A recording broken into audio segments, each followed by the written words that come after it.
A mysterious gentleman opens a shop in a sleepy coastal town and offers his customers the objects they desire. However, unbeknownst to them, the price to pay is far greater than they could have ever imagined. One gloomy morning, a black car drives into the small seaside town of Castle Rock, Maine. Later, diner employees Nettie and Polly peek through the blinds and see that someone's opening a new store in the building across the street. Seconds later, town sheriff Alan Pangborn jokingly spooks the meek woman through the glass, before playing with her dog Raider, who's tied up outside the establishment. When the cop enters the diner, he asks Nettie if his girlfriend Polly is around, and when she confirms, he shows her an engagement ring. After the sheriff orders, Nettie shows the couple a full-page ad in the newspaper for the new store called Needful Things. When Alan asks who the owner is, his girlfriend says nobody knows who he is because he's from out of town. Meanwhile, curious teen Brian Rusk enters the new shop when he sees the open sign on the door. Inside, he meets the proprietor, Leland Gaunt, who explains that everything in the store is for sale. The teen asks where he's from, and the man says he's from Akron, Ohio. Then, they look out the window and see Wilma and Pete, a married couple who owns the local turkey farm, and Brian says the woman's unhinged. Eventually, the teen shares that the one thing he'd like to have is a Mickey Mantle baseball card, so Leland excuses himself for a moment to check if he has it. Meanwhile, Alan asks Polly to marry him and hands the woman the ring box. Concurrently, the shop owner shows the teen a 1956 Mickey Mantle baseball card, coincidentally signed to my good friend Brian. When the customer touches the card, he feels an electric shock and envisions the baseball player hitting a home run. So Leland asks how much he'd like to buy the item for, but the teen says he doesn't have enough money. In the diner back room, the cop slips the ring on Polly's finger and she accepts his proposal. Meanwhile, because Brian only has 95 cents, the shop owner takes the money as half of the payment and says that the customer can pay off the other half by doing him a favor by playing a prank on Wilma. Hours later, the older gentleman turns to a new page in his notebook and writes the teen's name under the header Castle Rock. In the police station, Selectman Danforth Keaton confronts Officer Norris Ridgwick about a parking ticket. The cop explains the government official parked his vehicle in a disabled parking space. However, Danforth takes offense when Norris calls him Buster, a demeaning nickname he knows the townspeople call him behind his back. When Alan sees the men arguing, he intervenes and exasperatedly states he thought moving to the small town would be easier than being a cop in the city, but the constant petty bickering between locals proves otherwise. Concurrently, Polly encourages the shy Nettie to head across the street and give the shop owner an apple pie as a housewarming gift. Inside the store, the woman's dog barks at Wilma, who threatens to hurt the animal instead of complaining to the sheriff, which she's done several times before. When Leland refuses to throw Nettie out, the irate Wilma and her husband immediately leave without purchasing anything. Moments later, the shop owner asks if she baked the pie, so she says yes and adds that they're all homemade using freshly picked apples from the Mayflower's orchard. While perusing the store, the woman sees a small figurine and tells the man she had one just like it years ago. Surprisingly, Leland knows her husband died from a stab wound to the throat, but calmly adds that he believes she didn't do it. As Nettie holds the figurine, she feels a small shock and remembers when her late husband George slapped her, causing her to drop the fragile object on the floor. Flustered, the woman says she needs to return to the diner, so the man tells her that she can keep the figurine if she agrees to play a prank on one of their regular customers, Danforth. That afternoon, Brian rides his bike to the turkey farm and fills a bucket with mud from the pen. In the shop, Alan politely tells Leland that he isn't buying anything because he has everything he needs. However, the cop finds it surprising that the older man knows about the engagement. Meanwhile, Brian throws handfuls of mud on Wilma's clean laundry hanging on the clothesline. Concurrently, the men learn that they're both from out of town, Leland stating he's from Akron and Alan from Pittsburgh. When the older gentleman asks why the cop chose to move there, he says he lost control one time and punched a guy harder than he should have. In the evening, Reverend Rose of the local Baptist church places a sticker over the Catholic Church's sign about the upcoming casino night fundraising event, implying a town-wide animosity between the two denominations. Inside the church, Father Meehan shows the sheriff a threatening note he believes is from Reverend Rose, whom he says looks down on the priest for allowing charity gambling. Later, Wilma walks into the filthy sheets and immediately suspects Nettie because she threatened to harm the dog earlier, so she calls the diner and furiously tells the meek woman that she'll exact revenge. At the bar, Henry orders the inebriated Hugh to leave his establishment because he won't stop kicking the jukebox. After the bartender's short conversation regarding horse race gambling with Danforth, the selectman rattles on about the government surveilling his every move. As Hugh passes Needful Things, he sees a familiar-looking Letterman jacket on the display window. Inside, the drunkard tells Leland that the garment looks just like the one he had in high school. When the shop owner places the jacket over the man's shoulders, he vividly remembers driving around in a convertible with his friends and reminisces about how much better life was then. So Leland convinces the customer to keep the item and use it to take charge of his life again. Then, the older man asks if he knows Nettie. The customer says yes and adds that people in town believe she killed her husband. When Hugh asks how much the jacket is, Leland smiles and brandishes a pocket knife. The next day, Reverend Rose asks the shop owner which church he belongs to. So the man says he's non-denominational because his business serves everyone, and encourages the customer to purchase a painting of a topless woman. Later, Father Meehan arrives and spots a chalice through the window. In the diner, Polly doesn't notice Leland still inside the establishment as she's closing up. He introduces himself, but the woman politely declines the handshake and explains that she has arthritis. Meanwhile, Danforth takes out his gun when he hears someone entering his office, but quickly puts it away when he realizes that it's the sheriff. Alan asks the selectman why state auditors set up a meeting for next week regarding budgetary matters. So the latter admits he's been borrowing money from the town petty cash fund to cover his horse race gambling debt. When asked how much he's taken, he says $20,000. So the cop gives him 4 days to pay off the stolen money. On her way home, Polly sees the two men inside the office and wonders what they're talking about. The next day, Leland tells Brian that he still hasn't finished his end of the deal, then tosses an apple at the teen. Later, Danforth purchases a mechanical horse racing game which the shop owner claims can accurately predict results. In the diner, Wilma publicly threatens to kill Nettie's dog, so Leland follows the upset employee outside to comfort her. Concurrently, Danforth assigns each piece in the game with the names of the horses racing later that day, then lists down the winners. When his wife Myrtle knocks on his office door, he rudely tells her to go away. The next day, Nettie leaves Raider at home because she has to complete an errand for Leland. Meanwhile, Brian bikes to the turkey farm with a box of Mayflower orchard apples. Then, he throws the fruits through the window, breaking appliances and destroying the kitchen. Later, Hugh breaks into Nettie's room and uses the pocket knife to kill Raider. Concurrently, the diner employee sneaks into the selectman's home and sticks citation notices all over the house. Each pink slip notes Danforth's many offenses with Officer Norris Ridgwick's signature at the bottom. The government official leaves his office while Nettie's still in the kitchen, but she manages to evade him and escape unnoticed. When the woman returns home, she screams in terror after finding Raider's skinned body inside a closet. That evening, Wilma sees her kitchen in shambles with broken glass and apples scattered all over the floor. She grabs a meat cleaver and is about to leave, but to her surprise, sees Nettie in the doorway. The diner employee thinks she killed her dog and the turkey farmer believes she trashed her house. A violent scuffle ensues, with both women wielding a blade. The fight continues on the second floor, and it ends when Nettie runs toward Wilma as she's standing by a window. They crash through the glass and tumble off the roof. Just as Nettie hacks the woman's head with a cleaver, Wilma plunges the knife through her opponent's chest, and they both perish. Meanwhile, Leland places check marks beside the women's names on his notebook. Later, Polly speaks to the shop owner about an item that might help with the intense arthritic pain. Suddenly, the rattled Danforth arrives, so Leland tells him to head upstairs and wait for him. Then, the older man places an ancient Egyptian necklace around the woman's neck,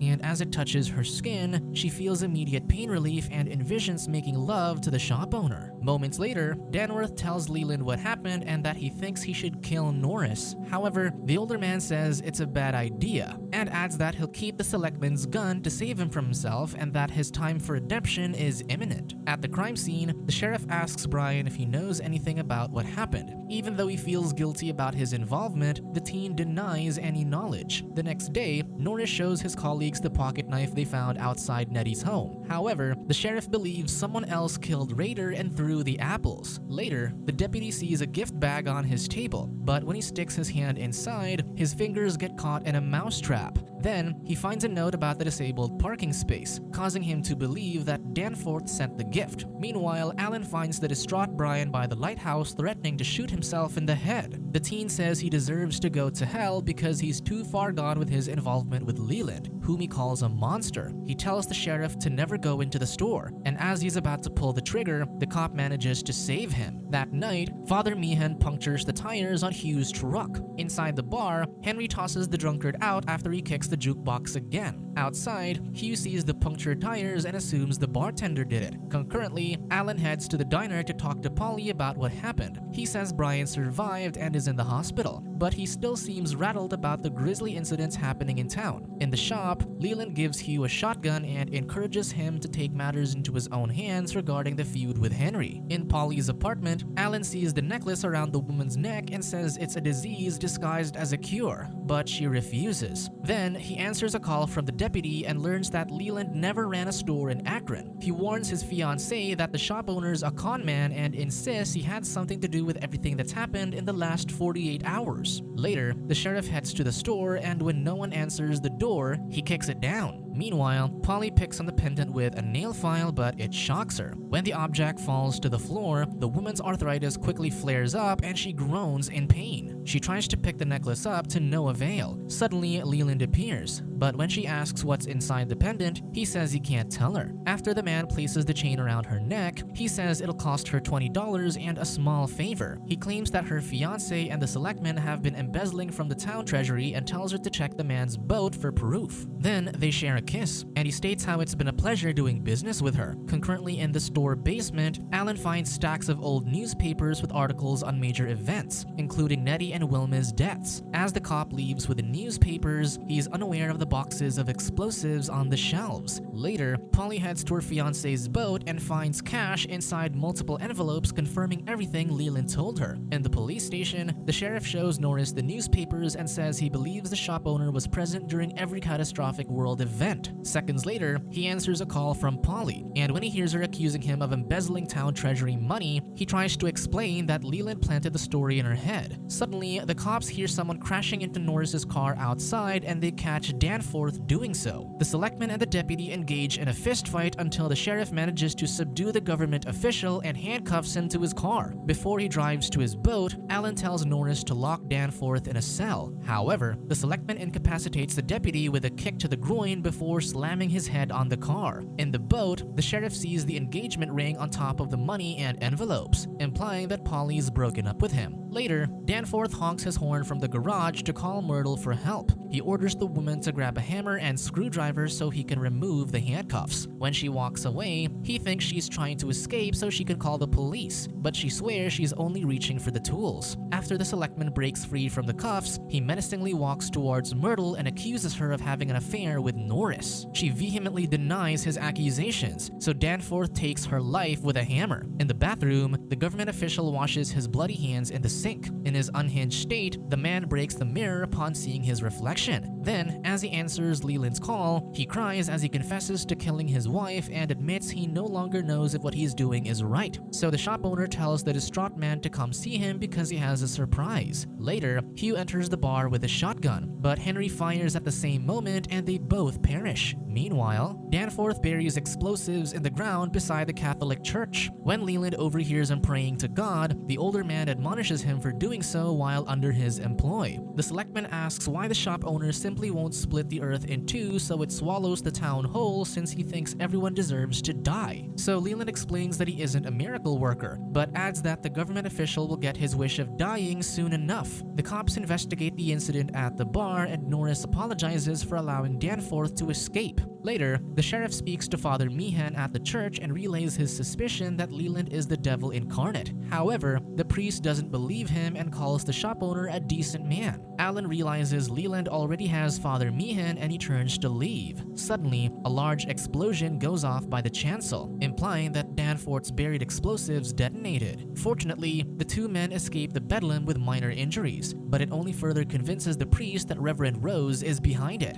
Outside, a lightning bolt hits the steeple and the large debris narrowly misses Father Meehan. The entire town devolves into chaos, with townspeople attacking each other and looting stores. From a nearby window, Danforth sets his rifle's sight on Alan. Norris arrives and tells the sheriff that the Baptists are running amok because someone set their church on fire. Moments later, Alan sees Father Meehan and Reverend Rose engaged in a fight. Just as the priest's about to decapitate his opponent, the sheriff threatens to shoot him if he doesn't drop the weapon. While watching the riot gleefully, Leland goads the cop to pull the trigger. However, Alan fires several shots into the air, finally forcing the townspeople to stop in their tracks and listen to what he has to say. The sheriff convinces everyone to come to their senses and expose the shop owner's true nature of manipulation. Then, he tells Cora, Brian's mother, that her son tried to tell him who Leland really is, but he got sucked in just like everyone else. He explains that seeing them destroy each other is what the man needs because he feeds on their hatred, greed, prejudice, and fear. Seconds later, Polly realizes the shop owner tried to drive a wedge between her and her fiancé, so she takes the necklace off and throws it to the ground. Eventually, Frank admits he sent the letter to Father Meehan. Cora says she gave the mousetrap to Norris, the priest confesses he slashed Hugh's tires, and the reverend says he planted the money in Alan's boat. Leland tries to gaslight the townspeople by telling them that all he did was sell them merchandise and they were free to make their own choices. However, the sheriff says the shop owner no longer holds any power over them. Suddenly, a bullet grazes Alan's shoulder, and the rifle-wielding Danforth emerges from the store with explosives strapped to his chest. The cop talks the selectman down and assures him that he didn't kill his wife because it's all Leland's fault. After hearing the shop owner's demeaning taunts regarding his inadequacies and calling him Buster, Danforth finally realizes who's to blame. So he tackles Leland through the store window before detonating the explosives, destroying the entire building. Minutes later, the shop owner emerges from the rubble and calmly states that Castle Rock wasn't his best work. Acknowledging defeat yet completely unharmed, Leland tells Alan that he'll marry Polly and have a wonderful family. Then, the man asks the couple to send his regards to their grandson Bob because they'll meet in Jakarta on August 14th, 2053. Eventually, Leland departs in his black car, presumably heading to the next unsuspecting town to continue his vicious cycle of evil. Subscribe to watch more videos like this, turn on notifications and leave a like to help the channel out. Thank you for watching.